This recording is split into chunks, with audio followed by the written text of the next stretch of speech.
서귀포 앞바다에서 4톤짜리 옥돔잡이 배가 침몰해 선원 2명이 실종됐는데요. 해경은 수중 드론과 음파 탐지기까지 동원해 나흘째 수색 작업을 벌이고 있지만 안타깝게도 실종자는 아직 발견되지 않고 있습니다. 김하은 기자입니다. 파도에 심하게 흔들리는 해경 경비정. 대원들이 노란 상자 모양의 기체를 가져와 바다 위에 띄웁니다. 잠시 후 물보라를 일으키며 물속으로 들어갑니다. 실종된 선원들을 찾기 위해 투입된 수중 드론입니다. 해경은 선원들이 침몰한 선체 안이나 바닷속에 있을 가능성도 염두에 두고 수심 100m까지 4차례 수색 작업을 벌였지만 실종자들과 선체는 발견되지 않았습니다.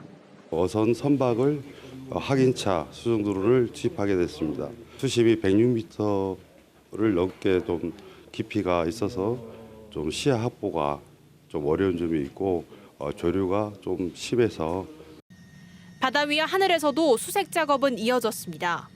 해경은 경비함정 등 선박 14척과 항공기 6대를 투입하고 해군의 음파 탐지기까지 동원했지만 진척은 없었습니다.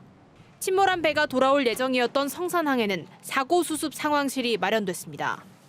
오영훈 지사도 현장 상황실을 찾아 실종자 가족을 만나 위로한 뒤 합동회의를 열고 수색 범위 확대와 장비 추가 투입 등을 당부했습니다. 항공 영상을 통해서 확인하는 게 가장 적절한 접근이 될 것이라고 보기 때문에 그 점을 좀 해경하고 협조 체제를 구축하면서 진행을 했으면 좋겠습니다. 지난 27일 밤 9시 50분쯤 서귀포 앞바다에서 조업을 마치고 돌아오던 4톤짜리 옥돔잡이 배가 침몰해 1명은 구조됐지만 선장과 선원 등 2명은 실종됐습니다. 해경은 구조된 선원을 불러 사고 경위를 조사한 결과 당시 갑판으로 파도가 쏟아지며 배가 90도 기울어진 상태에서 서서히 침몰한 것으로 추정하고 있습니다. MBC 뉴스 김하은입니다.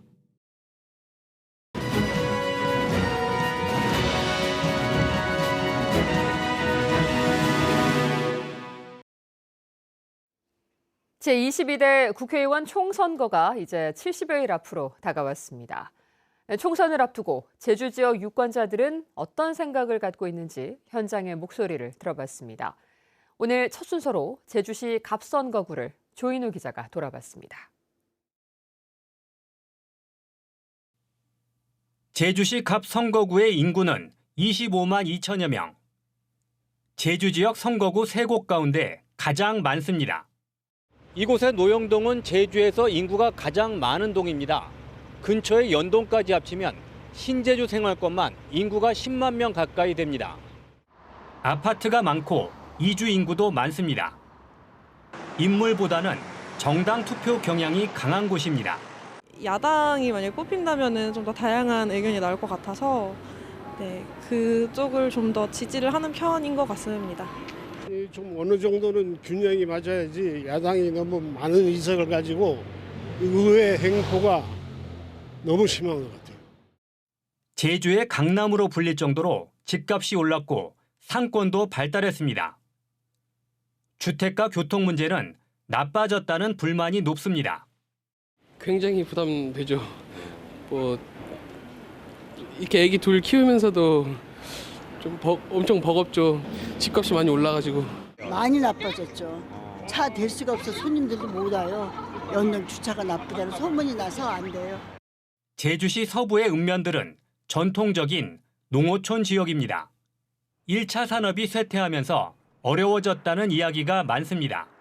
일당이 비싸고요. 비료값, 농약과 그런 것들이 많이 비싸요. 비싸서 예전하고는 틀려요. 힘들어요, 농사하는 게. 고기 좀 잡아갖고 가격도 좀 잘 주고 그래야 되겠어요. 고기는 잡아갖고 오면은 고기값도 안 주고 어민들은 억수로 힘들어요.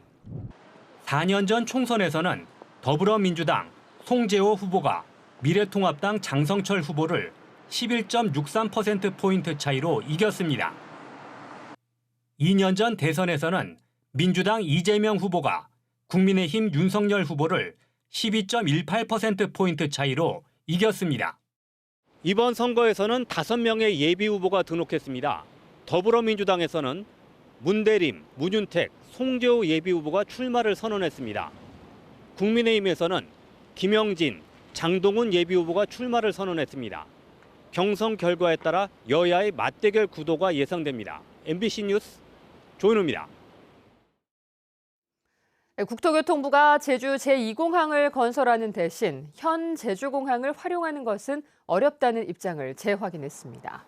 국토부는 최근 공개한 제2공항 전략환경영향평가에 대한 주민 의견 수렴 결과에서 이같이 밝혔고, 제2공항은 국내선 전용으로 우선 계획하고 군 공항 계획은 없다고 설명했습니다.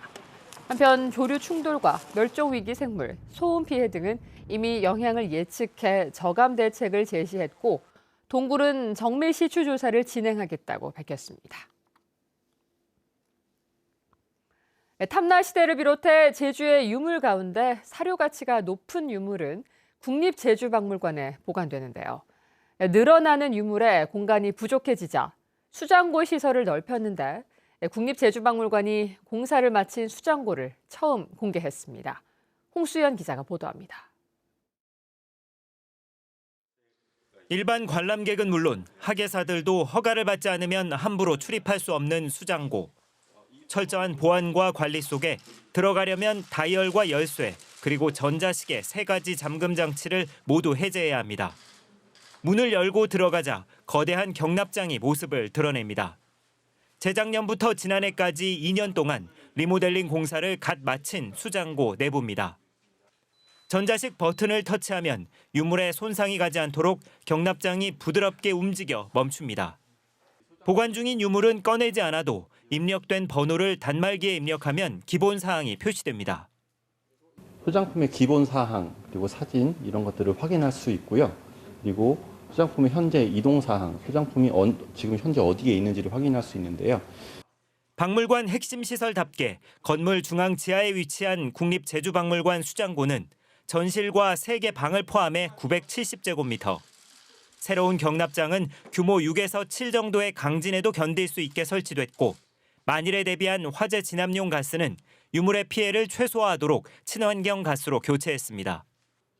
예산 15억 원이 투입된 수장고 개선 공사로 유물을 보관할 수 있는 경납 시설은 기존의 2배인 802세제곱미터 늘어났습니다.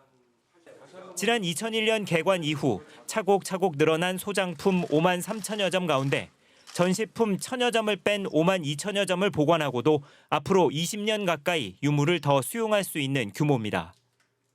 제주박물관 수장고 공간 부족 문제를 해결을 했고요. 선진화된 보관관리 시스템을 도입을 해서 도내에서 출토된 유물을 안전하게 보관관리하고 있다는 사실을 알려드리고 싶었습니다. 시설 개선을 기념해 오는 6월에는 겸재 정선의 대표작인 국보 216호, 인왕 재색도 등 300여 점의 고 이건희 회장 수집품 특별전을 열 계획입니다. 개관 22년 만에 수장고 시설을 개선한 국립제주박물관은 오는 2026년에 상설 전시물도 개선해 새로운 모습을 도민들에게 선보일 예정입니다. MBC 뉴스 홍수현입니다.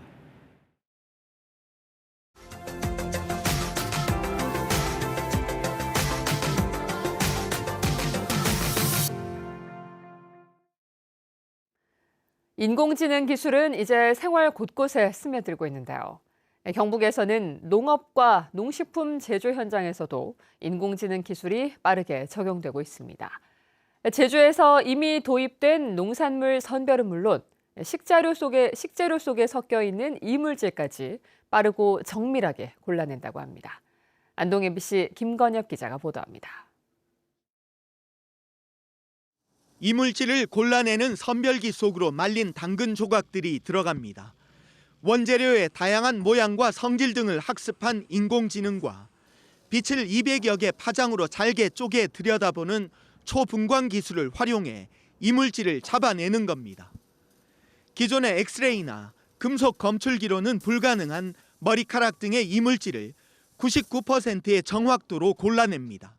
원물과 이물질을 다 학습을 하고요. 저희는 이제 그거를 준지도 학습법이라고 하는데요. 99%까지 굉장히 높은 성능을 나타내고 있고요. 업계에서는 당장 활용 가능한 신기술에 기대감을 감추지 않고 있습니다. 고객에 제공되는 제품 품질 유지에도 굉장히 이제 기존과 다른 혁신적인 수준까지 품질을 높일 수 있겠다라고 판단이 좀 되고 기대가 되고 있습니다. 인공지능 선별기는 이미 농업 현장에서 활용되고 있습니다. 제주에서는 AI로 감귤을 선별하고 있습니다. 크기는 물론 흠집이나 착색 불량, 병해충 감염 여부까지 골라내는데 사람에 비해 효율이 33배나 높습니다. 사과, 복숭아, 토마토, 고구마 등 10여 개 작물에도 AI 선별기가 활용되고 있습니다. 사파 자금, 그다음에 투자 유치를 적극적으로 저희가 지원을 해서 이런 기술력들이 빠른 시일 내에 보다 실용화되고 상용화될 수 있도록 저희는 자금 노력하도록 하겠습니다. 인공지능 기술이 우리 농업과 농식품의 안전성과 경쟁력을 높이고 일손 부족도 해결하는 방안으로 주목받고 있습니다. MBC 뉴스 김건엽입니다.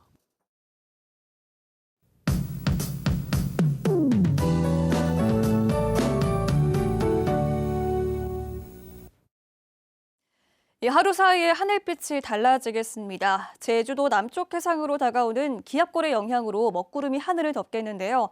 오늘 종일 흐리겠고 낮부터 비가 내리겠습니다.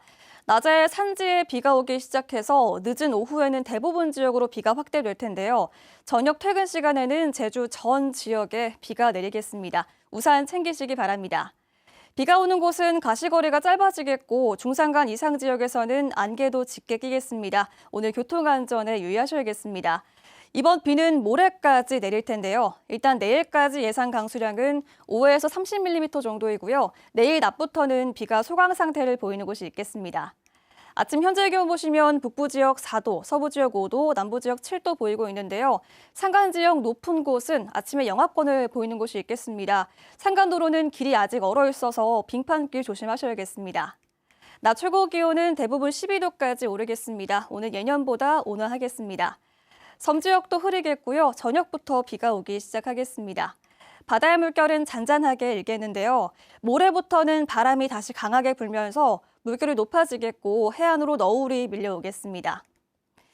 기압골의 영향으로 주말까지 날이 흐리겠고 일요일에도 비가 내릴 것으로 예상됩니다. 기상정보였습니다. 2달 넘게 낚싯줄을 몸에 감고 생활하는 새끼 남방 큰 돌고래 종다리를 구조하기 위한 작업이 본격적으로 시작됐습니다. 제주 돌고래 긴급구조단은 어제 서귀포시 대장읍 영랑리 앞 바다에서 구조 작업을 벌여 종다리 꼬리 부분에 감겨있던 낚싯줄 2m 80cm 가운데 2m 50cm를 잘라냈습니다. 구조단은 배에 탄 채 헤엄치는 돌고래에 접근해 칼을 매단 긴 막대를 사용했는데 상황을 지켜보며 추가 제거를 시도할 예정입니다.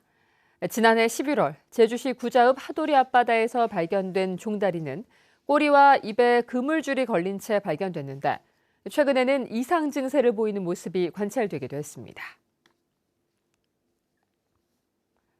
제주도 교육청을 상징하는 심벌 마크가 40년 만에 바뀝니다.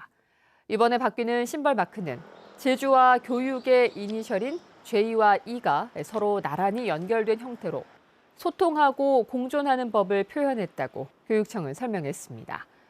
도교육청은 올해 상반기까지 상징물에 관한 규칙과 개정 절차를 거친 뒤 확정된 심벌 마크를 교육청기와 문서 등에 정식 사용할 예정입니다. 장기간 방치된 빈집에 대해 처음으로 체계적인 조사가 이루어집니다.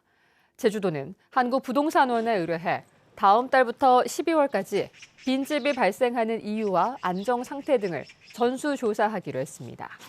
제주 지역 빈집은 1,200여 채로 94%는 농어촌에 있는데 최근 제주 이주 열풍이 시들해지고 농어촌이 고령화되면서 빈집이 늘어나고 있습니다. 벌금 90만 원이 선고된 오영훈 지사의 선거법 위반 1심 판결에 대해 검찰이 항소했습니다. 제주지방검찰청은 오 지사의 측근과 공범들에게 징역형과 벌금 500만 원 등 중형이 선고됐음에도 최종 책임자인 오 지사에게는 일부 무죄가 선고됐다며 이를 바로잡기 위해 항소한다고 밝혔습니다. 1심 재판부는 오 지사의 사전 선거운동 혐의만 인정하고 협약식 기획과 정치자금 수수, 지지선언 유도 혐의는 무죄로 판단했습니다. 국가보안법 위반 혐의로 재판에 넘겨진 도내 진보 인사에 대한 첫 공판이 열렸지만 피고와 변호인이 집단 퇴정했습니다. 제주지방법원 제2형사부에서 열린 공판에서 강은주 전 진보당 제주도당 위원장 등 피고 3명과 변호인은 공판 준비 기일 이후 증거에 대한 결과를 고지하지 않았다며 항의한 뒤 법정을 나왔습니다. 하지만 재판부는 피고나 변호인 없이 심리와 판결을 할 수 있다는 대법원 판례를 들어 검찰 측에 공소 사실을 설명하도록 했고 다음 달 공판을 이어가기로 했습니다.